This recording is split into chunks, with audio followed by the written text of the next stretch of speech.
Ini ada pertanyaan dari sahabat Bu Yaya. Saya mau bertanya, setiap hari saya merawat 4 orang anak yang berumur 7 tahun, kembar ya. Anak siapa? Merawat 4 orang anak yang berumur 7 tahun, kembar. Anak siapa? Anaknya sendiri mungkin Ibu ya, kalau tidak disebutkan. 4 tahun dan yang kecil 7 bulan. Jadi yang 7 tahun kembar, lalu 4 tahun dan yang kecil 7 bulan. Setiap hari kadang-kadang saya kesulitan beribadah. Saya hanya bisa melaksanakan sholat yang wajib saja. Ingin sekali saya bisa melaksanakan yang sunnah, namun sholat wajib pun anak kadang rewel. Sudah niat mau baca Quran, ada aja kendalanya. Tapi sesekali bisa baca Quran kalau anak-anak tidur. Pertanyaannya, apakah kesulitan ibadah saya ini merupakan istidraj Bu ya? Masya Allah. Ibu yang solehah, Anda melayani putra-putri, kalau Anda niatkan ibadah akan jadi ibadah. Dengan penuh keikhlasan, ini amanat dari Allah. Kita lihat bahwa ini adalah calon-calon insyaallah ahli surga. Amin, itu amin, adalah amin. indah. Jadi jangan dianggap ibadah itu hanya sujud ruku sehingga membiarkan anaknya jerit-jerit gara-gara dia ingin baca Al-Quran. Tidak, Anda layani anak dengan maksimal.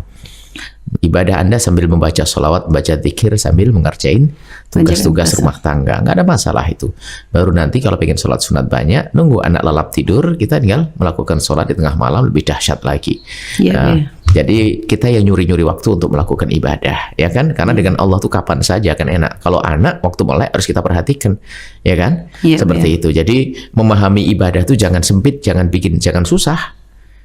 Dipikir ibadah harus begini begitu, repot nanti tidak. Anda bisa baca sholawat sambil memandikan anak, ya, sambil melesan Anda baca tasbih dan seterusnya di saat Anda membonceng anak dan seterusnya, itu indah ibadah seperti itu. Baik, ya. Kadang tuh bagi para ibunda nih Bu ya, dari pengalaman kadang ada rasa sedih gitu Bu ya. Ketika dulu sebelum punya anak gitu kan kita bisa aktivitas ibadah tuh kayak maksimal gitu ya.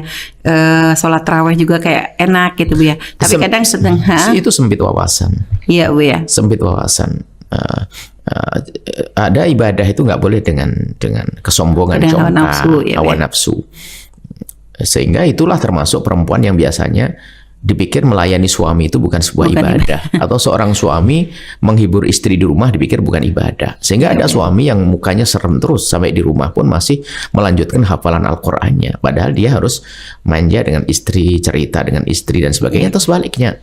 Jadi memahami agama itu jangan kaku, jangan. Nabi tidak mengajari seperti itu. Nabi mengajari keriangan dengan keluarga. Ibadah ada saat senang-senang. Seperti itu, jangan kaku.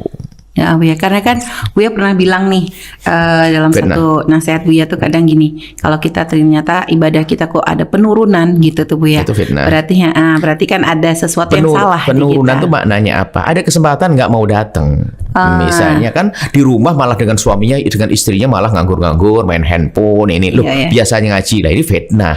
Nah kalau sudah dikarunia anak dan sebagainya, punya tugas baru ada lagi. Ada kesibukan dan itu juga bagian ibadah ini gambarnya ya Bu ya. Itulah masih belum punya anak, baru menikah. Biasanya mah hadir malam Selasa.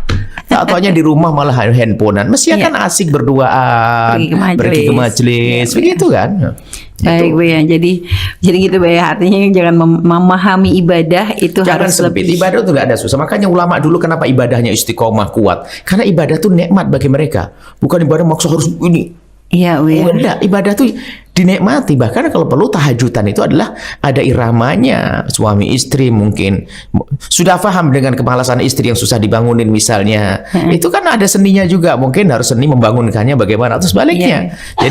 Jadi hal-hal semacam itu jadikan keindahan gitu. Baik, Masya Allah.